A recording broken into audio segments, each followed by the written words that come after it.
Bonjour à tous, merci d'être fidèles au rendez-vous du grand débat du web sur Digital Business News. Chaque semaine, 4 grandes voix du web viennent parler de l'actualité connectée.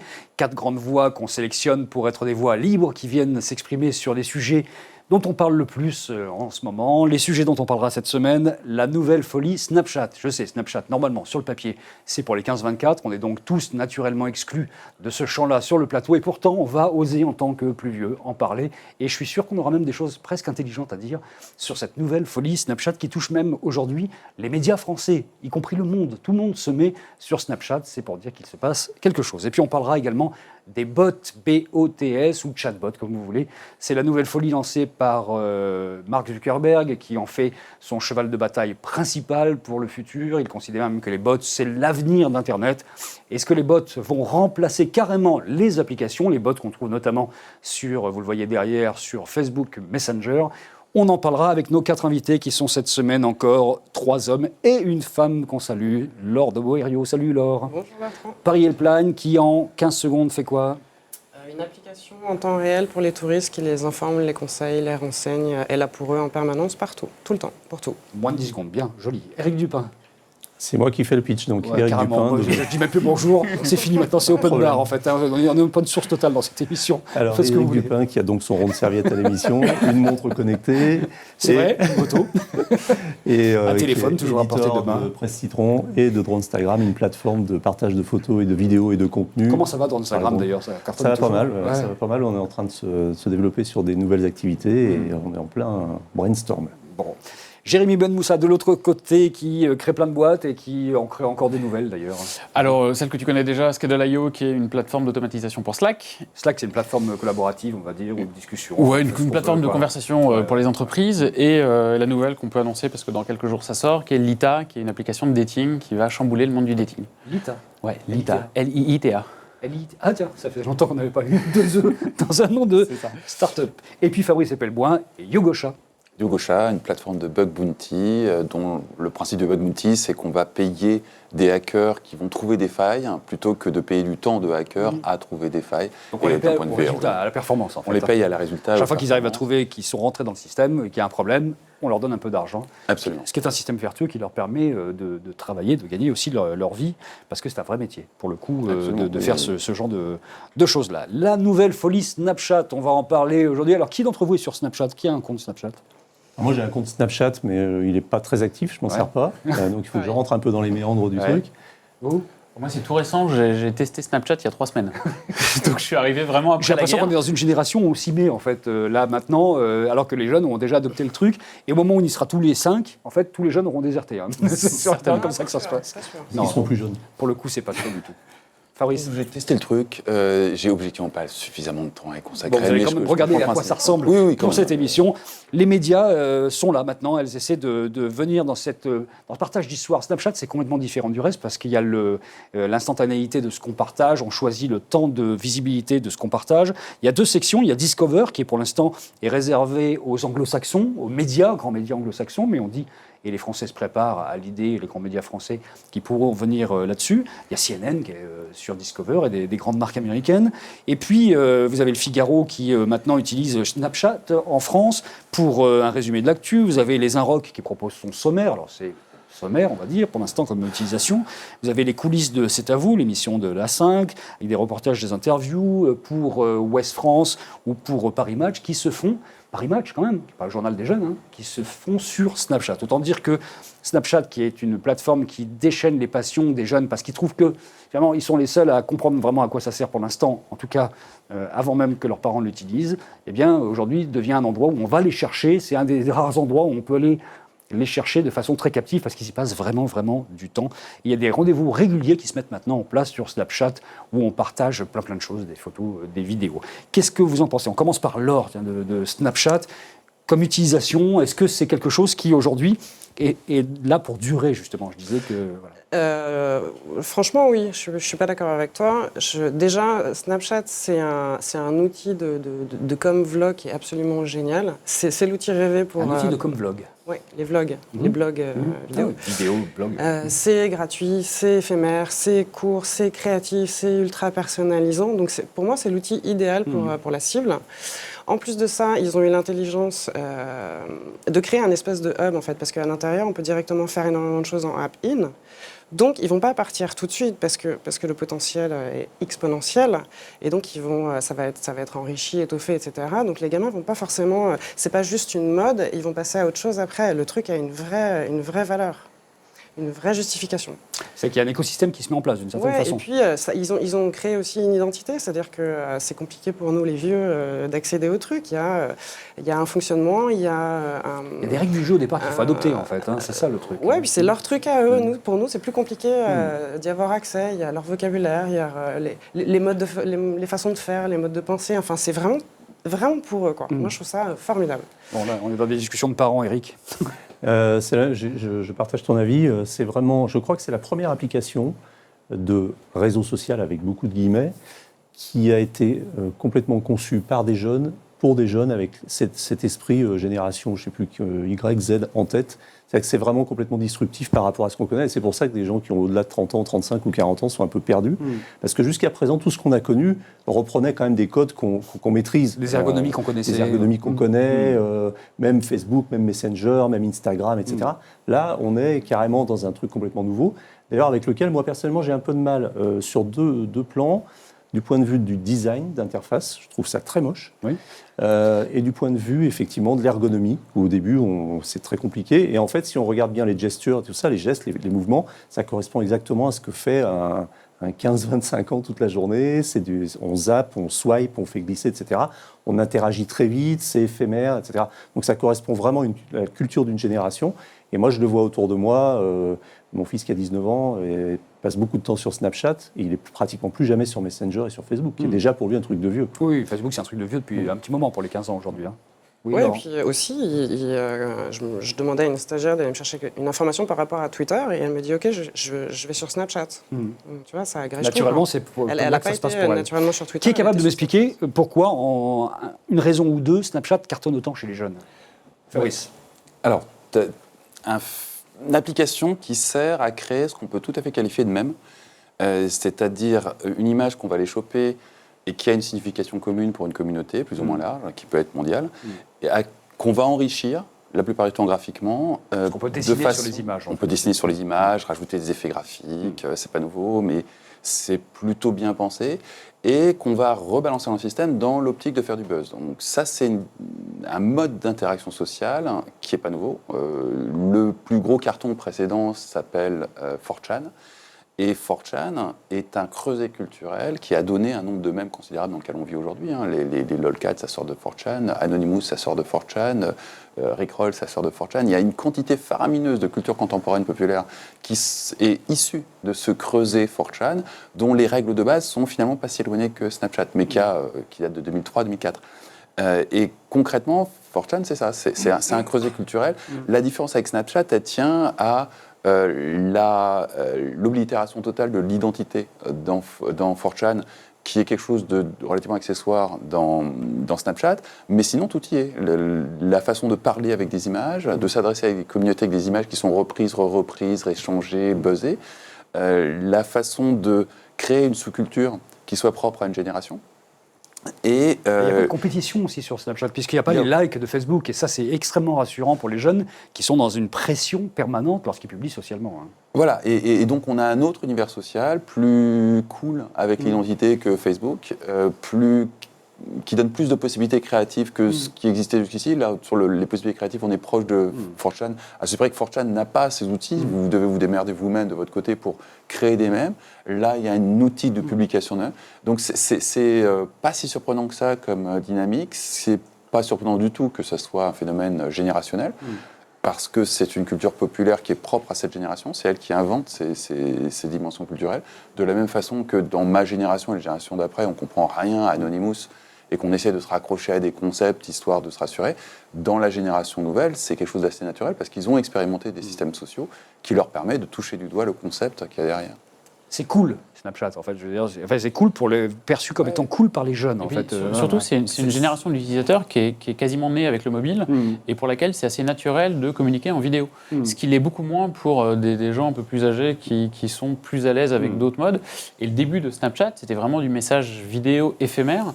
C'est ce qui a séduit les premiers utilisateurs, les premiers millions d'utilisateurs de Snapchat, là où justement, quelqu'un comme moi a été freiné. C'est aussi une messagerie one-to-one où on fait du texte, tout simplement. Bien sûr, mais aujourd'hui, c'est devenu beaucoup plus que ça. Aujourd'hui, c'est vraiment devenu une espèce de plateforme de diffusion. Les marques aux États-Unis l'utilisent surtout comme ça. Et puis, il faut avouer que c'est un succès juste colossal. Le côté éphémère qui a fait son succès auprès des jeunes et qui a fait son insuccès, entre guillemets, auprès des autres, est clairement ce qui attire la plupart des grandes marques qui l'utilisent comme une plateforme de diffusion. Et quelque chose qui est assez étonnant, c'est le mélange de photos de très mauvaise qualité. Sur Snapchat, on est vachement moins sensible à ça, avec un petit dessin dessus qui peuvent exister là. Et puis à côté de ça, vous avez dans la section Discover des trucs vachement bien foutus de la part des médias, en fait. Hein. C'est extrêmement bien fait. Cette de médias qui font des trucs très léchés et qui sont à côté d'une production grassroots qui, elle, se fout totalement des standards de qualité que les médias aimeraient bien imposer, mais qui aujourd'hui ne fait guère que distinguer les médias de la population. Et puis c'est comme si les mangas et le cinéma japonais l'un côté de l'autre. De ce point de vue-là, on vit à peu près la même chose que sur Instagram, où dans votre flux, si vous suivez vos copains et quelques marques, il y a une énorme différence de qualité entre les photos prises par des marques et les photos prises par vos copains, selfie en portant le truc avec un fond derrière. Enfin voilà, c'est assez classique en ce moment sur les réseaux sociaux. Snapchat, c'est juste l'illustration de ça, avec des marques qui commencent à essayer de profiter de l'audience honnêtement assez faramineuse de Snapchat, en y apposant leur contenu. Apparemment, d'ailleurs, c'est assez bien vu par les jeunes. Enfin, les premiers retours ont l'air assez positifs sur le fait que des marques comme ça, qui sont des marques médias un peu institutionnelles, viennent poser quelque chose sur Snapchat. Ça ne les dérange pas plus que ça qu'on vienne là-dessus. On a le même phénomène avec Skyrock. Skyrock fonctionne sur des dynamiques générationnelles à peu près équivalentes. On a l'utilisation d'une forme d'argot qui permet d'exclure les vieux. Snapchat, on a l'utilisation d'une forme, alors c'est pas de l'argot, mais de même, qui permet aussi d'exclure les vieux, donc d'avoir un vocabulaire exclusivement réservé aux jeunes, d'avoir un effet communautaire très fort par l'affichage de clairement une volonté d'exclusion dans la communication. C'est les dynamiques qui ont fait le succès de Skyrock et qui font encore le succès de Skyrock. C'est encore énorme, Skyrock. Eric, est-ce qu'en tant que média, il y a quelque chose à aller creuser là-dessus, vraiment ? Je pense. Moi, je commence un petit peu à me renseigner. Je commence juste à toucher un peu le sujet. J'ai vu que certains médias, effectivement, avaient pris de l'avance, notamment des médias anglo-saxons. Je suis allé voir un peu ce qu'ils faisaient. Effectivement, c'est assez qualitatif. C'est sympa, hein ? C'est très étonnant. Et surtout, ce qui est très intéressant, c'est que c'est très court, quoi. Donc, on peut aller très vite zapper d'un truc à l'autre, d'un contenu à l'autre. Et si c'est bien fait, on a quand même des contenus qui ont de la valeur et sur lesquels on apprend des choses, mais de façon très rapide. Donc ça, c'est bien. Je voulais revenir sur un point, c'est qu'on a peut-être un peu oublié aujourd'hui, c'est que Snapchat, au départ, quand ils se sont lancés, c'était vraiment le truc qui a fait le buzz, c'était la photo ou la vidéo éphémère qui s'efface au bout de quelques secondes. Soyons honnêtes. C'était essentiellement du sexting. Oui, parce que du coup, ça devait aider. La aider. dimension éphémère permettait d'échapper à une des problématiques du sexting, qui est le revenge porn. Et c'est pour ça que ça a cartonné au sein d'une génération dans laquelle c'est une pratique extrêmement courante. Il y a un tiers des adolescents dans le monde occidental qui pratiquent ça. Je pense que alors je ne sais pas si ça avait été fait pour ça, mais en tout cas, c'était très malin parce que c'est ce qui a permis à Snapchat d'avoir tout de suite énormément de visibilité, de traction. Et ensuite, derrière, ils sont passés à un modèle beaucoup plus développé. Et je pense qu'ils ont aussi une feuille de route assez importante devant eux. Mais c'est un réseau social mobile. Alors moi, il y a une petite chose que je reproche à Snapchat et qui est la même chose que je reproche à Periscope, c'est que ce sont deux applications qui ont développé le format vidéo vertical, duquel je suis totalement allergique. Moi j'adore ça. Totalement fou. Moi j'adore ça. Je trouve que c'est vraiment sympa. Ça ouvre de nouveaux champs justement en matière de vidéo. C'est intéressant en termes de format, mais qu'est-ce que c'est moche. Je suis d'accord. Facebook Live qui est carré aujourd'hui, là, j'en ai encore fait un hier soir, c'est compliqué parce qu'il faut se caler dans le truc, mais bon, je trouve que c'est des formats qui changent un tout petit peu. Allez, on arrête sur Snapchat. Allez donc vous inscrire là-dessus, vous nous y retrouverez. On sera content de vous y retrouver d'ailleurs parce qu'on n'est pas très actifs les uns les autres sur Snapchat. Donc là, ça nous fera des nouveaux amis. On sera heureux. Les bots vont-ils remplacer les applications ? Les bots, c'est ces petits agents intelligents qu'on trouve désormais dans Messenger, lancés avec grand fracas par Mark Zuckerberg, qui pense qu'il y a là l'avenir du web, ni plus ni moins. Les bots, ce sont ces petits robots. Alors, ce n'est pas des robots au sens robotique du terme, ce sont des agents automatiques, des algorithmes qui vont vous répondre directement, qui vont permettre d'avoir une discussion avec une marque sur des choses, pour l'instant, relativement sommaires. On est bien d'accord. Vous dites à CNN bonjour, j'aimerais bien avoir des informations sur tel sujet, il vous envoie une information sur tel sujet. On n'est pas encore dans une discussion de haute philosophie, mais ça peut s'améliorer. En tout cas, ça change les données du problème. Et surtout, se pointe la possibilité, dans Messenger et donc sur Facebook, d'avoir des achats, des réservations automatiques de pizzas, de billets d'avion, de concerts, et donc des numéros de cartes bancaires qui vont arriver dans l'escarcelle de Mark Zuckerberg, qui est un des derniers bastions qu'il faut qu'il arrive à rompre pour pouvoir faire la guerre avec tous les autres concurrents qui ont déjà ces données-là. Il est le seul à ne pas avoir encore les données bancaires, notamment de ses utilisateurs. Qu'est-ce qu'on pense? Est-ce que Facebook veut devenir Google, c'est-à-dire le web de façon générale? On a l'impression que c'est un peu ça en ce moment. Est-ce que les bots sont son armée? Question à Jérémy, par exemple. Moi, je pense que les bots sont une vraie opportunité. Alors, ça fait quelques mois que j'en développe, donc je vais difficilement dire le contraire, mais je pense que c'est une vraie opportunité, mais pas pour n'importe quoi. Très concrètement, j'ai testé ce dont on parle un petit peu en ce moment. Suite CNN, par exemple, j'y vois pas un grand intérêt. Aller demander à un bot quelles sont les news du jour. Perso, je préfère utiliser une application. En revanche, pas très nouveau quand même. Non, c'est pas très nouveau, mais justement, je pense que ça apporte pas énormément de valeur. Par contre, aller dire livre-moi une pizza 4 fromages et que la pizza m'arrive une demi-heure plus tard, j'ai rien à renseigner, j'ai rien d'autre à remplir, c'est ultra rapide et c'est au sein d'une application que j'utilise tous les jours, j'ai pas besoin d'aller télécharger une autre application. Ça, pour le coup, je suis assez client et je pense que on est en train de voir avec les bots ce qui s'est passé quand l'iPhone 2 est sorti, c'est-à-dire vraiment le tout début de ce qui se passe en termes d'application et le tout début en termes de possibilités. Aujourd'hui, la plupart des bots dont on parle sont plus ou moins amusants et plus ou moins utiles, mais ils utilisent vraiment 1% de ce qu'on peut vraiment faire avec les bots. Donc il y a quelque chose de beaucoup plus fort qui se met en place derrière. Et il y a quelque chose d'infiniment plus puissant qui est en train de se préparer. Et surtout, plus ça va se démocratiser, plus les gens vont les utiliser, plus on va voir des nouveaux usages arriver et plus on va voir les marques arriver dessus. Et comme à chaque fois, ça va proposer 1 milliard de nouveaux services. J'ai oublié un truc, pause. On avait dit qu'on ferait tous nos jeux de mots sur les bots à un moment précis dans cette émission, parce qu'on rigolait de ça juste avant l'émission. Ah, je vous écoute chacun avec les jeux de mots sur les bots. Jérémy. Moi, je ne vais pas dire que ça ne me botte pas, je suis très emballé. Alors moi, je cherche un truc autour du chat beauté. Monsieur cherche. Vous en aviez pas mal, vous. Hein? Non, moi je disais simplement touche pas à mon bot. Mais touche pas à mon bot, oui, c'est sympa aussi. Oui. Et moi, je botte en touche. Bot en touche. Ah oui, pas mal aussi. Bon, nous sommes les bot people, donc dans cette discussion. Allez, on repart de façon sérieuse. Alors sur les bots, Fabrice. Moi, je pense qu'il y a vraiment un potentiel de repenser complètement l'interface entre l'homme et la machine pour pas mal d'applications. Alors c'est sûr que pour Photoshop, ça sera jamais très utile. Mais il y a plein d'applications qui vont juste disparaître sous l'effet des bots. Je pense typiquement au comparateur de prix.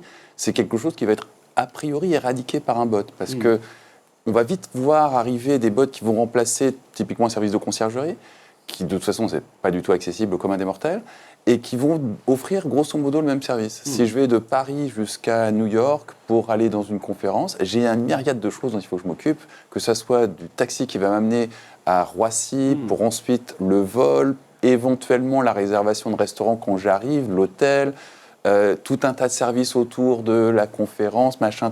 Tout ça, ça peut parfaitement être appréhendé par une intelligence artificielle, pas aujourd'hui mais demain. Et on peut tout à fait avoir un service de type conciergerie qui va bypasser on parlait une de la pizza 4 myriade. fromages tout à l'heure. Si on propose une pizza 4 fromages, j'ai envie, primo, qu'elle soit bonne et de jouer à un prix attractif. Donc, où est la concurrence là-dedans? C'est-à-dire qu'avoir un service ne veut pas dire que je vais le prendre. Tu vas avoir un bot qui, d'une part, va interagir avec toi pour paramétrer typiquement est-ce que tu veux une pizza pas chère, est-ce que tu veux une pizza bonne, qui va apprendre qui tu es. Donc, qui va, au bout d'un moment, éviter de te poser la question parce qu'il va savoir que de toute façon, si tu commandes une pizza, c'est que tu veux un certain type de qualité de pizza, qui va avoir accès à des myriades d'informations sur toi parce qu'il vient de Facebook. Donc, il va déjà savoir où tu es, connaître tes préférences, avoir tes feedbacks sur une myriade de choses.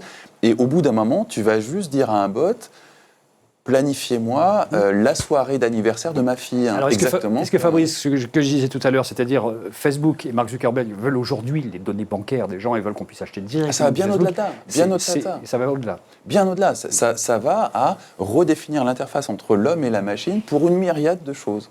Pas tout, hein, mais pour une myriade de choses. Typiquement, prenez les demandes que font des gens qui en ont les moyens à leur secrétaire ou à un service de conciergerie, tout ça, potentiellement, tout le monde y aura accès à travers des bots.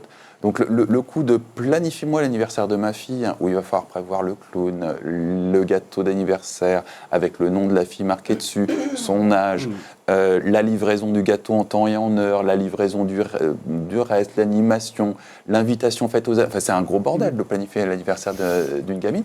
Tout ça peut parfaitement être géré en très large partie par Laure, les bots vont remplacer une partie du service de Paris Helpline ou pas?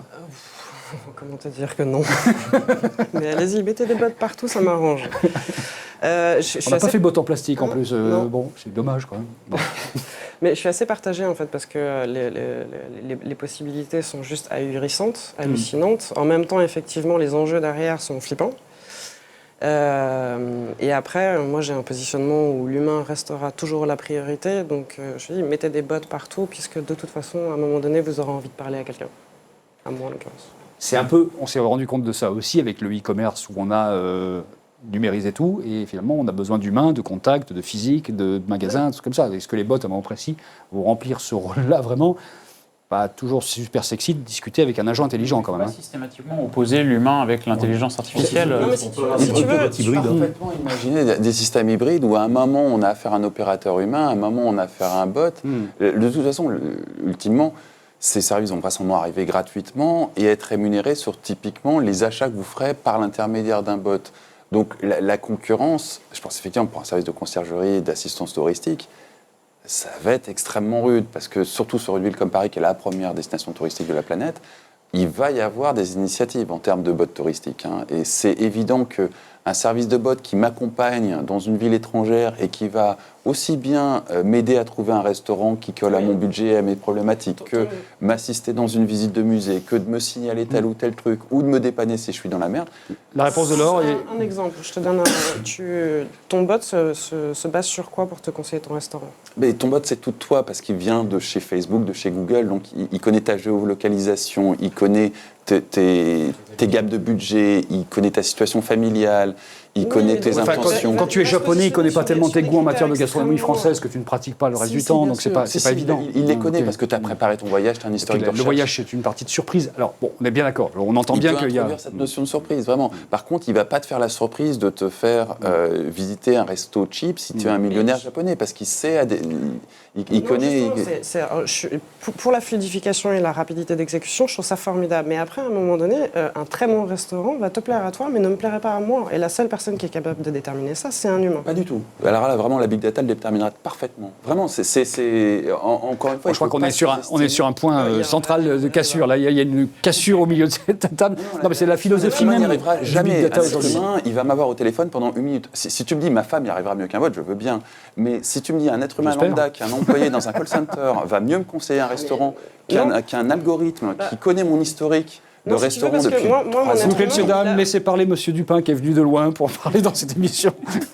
Non, moi je constate une chose, c'est que c'est une nouvelle itération de la décentralisation d'Internet. En fait, l'Internet se passe de moins en moins dans le navigateur et de plus en plus ailleurs, et de l'hyper-prééminence de Facebook, qui récupère encore une partie de ce que faisait Internet jusqu'à présent. Parce que finalement, les bots, ce sont des algorithmes intelligents qui vont le devenir et qui vont être apprenants, qui vont le devenir de plus en plus. Finalement, c'est une autre émanation de ce qu'on connaît avec les recommandations Amazon, les sites de voyage, etc., mais qui sont concentrés sur une partie très, très infime, avec sans tout le bazar autour, publicitaire, etc., pour le moment. Et on est, encore une fois, encore plus captif de Facebook, puisque pour le moment, ça se passe dans Facebook. Donc Facebook, avec cette étape-là, c'est une étape cruciale et vraiment stratégique, parce que quand on dit que Facebook devient l'Internet, pour le coup, Facebook devient encore plus l'Internet. Parce que le bot, c'est aussi, évidemment, à la base, c'est de la conversation, mais c'est de la conversation sur la base de quelque chose qu'on recherche, que ce soit une information, une pizza ou une paire de chaussures. Ça veut dire que, quelque part, c'est aussi un moteur de recherche. Donc ça veut dire que, quelque part, c'est Google dans Facebook. Après, il n'y a pas que du Facebook et il n'y a pas que ce type de choses-là aussi. Il y a Slack notamment qui a intégré des bots externes, donc des développeurs qui peuvent créer des bots et qui permettent, moi j'en utilise un qui s'appelle Sensei par exemple, qui permet de mettre en relation 2 utilisateurs qui ne se connaissent pas. Donc je vais dire au bot, je cherche un entrepreneur qui peut m'aider sur tel sujet. Lui va identifier les personnes, il va leur demander est-ce que tu veux bien aider telle personne sur le sujet et nous mettre en relation. Il y a beaucoup d'autres usages, mais je suis d'accord avec toi, la plupart des bots aujourd'hui, c'est surtout un changement d'interface. C'est-à-dire que le bot d'Amazon qui arrive dans Messenger, en fait, il va sensiblement fournir le même service. C'est pas une révolution. Juste sous Ça, une c'est autre forme. Les C'est ça. prémices d'un truc. C'est juste sous une autre forme. Par contre, ça ouvre énormément de nouvelles possibilités. Et c'est ce qu'on va voir apparaître dans la prochaine année. Mais c'est aussi ce que fait une start-up comme Snips, par exemple, qui veut glisser des couches d'intelligence artificielle à l'intérieur des OS directement des téléphones et non plus dans des applications. Et c'est ça aussi, ce monde-là est en train d'arriver aussi. Alors c'est les bots sur Facebook, mais c'est un peu partout dans le web que ça va se passer. Il y a une extension, rapprocher deux mondes, c'est le monde des bots et le monde des objets connectés, parce qu'on est vraiment dans quelque chose qui est très personnalisé, très intime, qui pour l'instant ne prend probablement pas beaucoup de ressources machines. Et on peut très bien imaginer, moi j'ai testé tout à l'heure le bot de TechCrunch, j'ai commencé la conversation sur mon iPhone et je l'ai continué sur ma montre. Voilà. Donc typiquement c'est le genre de choses, à mon avis, qui peut avoir du sens sur un objet connecté. Conversation écrite, on est bien d'accord pour l'instant. Oui. Non, mais on n'est pas encore dans une discussion, mais ça va arriver aussi. En utilisant la synthèse vocale de la montre qui fait du speech to text. Ouais. Mais effectivement, c'est de l'écrit. Ouais. Et le jour où on pourra avoir une discussion, une réelle discussion, comme dans les films de science-fiction, avec son agent intelligent, ça sera autre chose. Là, on arrivera à quelque chose d'autre. On peut déjà avoir une discussion avec un Siri qui n'est pas très intelligent, mais c'est vraiment, ça va arriver très très vite. Ouais. Et puis il y a des choses qui arrivent comme ça dans Skype, notamment. Il y a des couches d'intelligence artificielle qui sont en train d'arriver à l'intérieur des messageries vocales et vidéo. On n'a pas de plus un moins un parce qu'on a terminé pour cette semaine. On a été riche et long sur ces sujets-là qui étaient passionnants. La nouvelle folie Snapchat. Et puis les bots vont-ils remplacer les applications ? En tout cas, il va se passer quelque chose de toute évidence selon vous, apparemment. Merci beaucoup à Laure de Boério, à Fabrice Epelboin, Éric Dupin et Jérémy Benmoussa. C'était la 23e émission déjà du Grand Débat du Web. Merci de votre fidélité. N'oubliez pas de partager et à la semaine prochaine. Salut.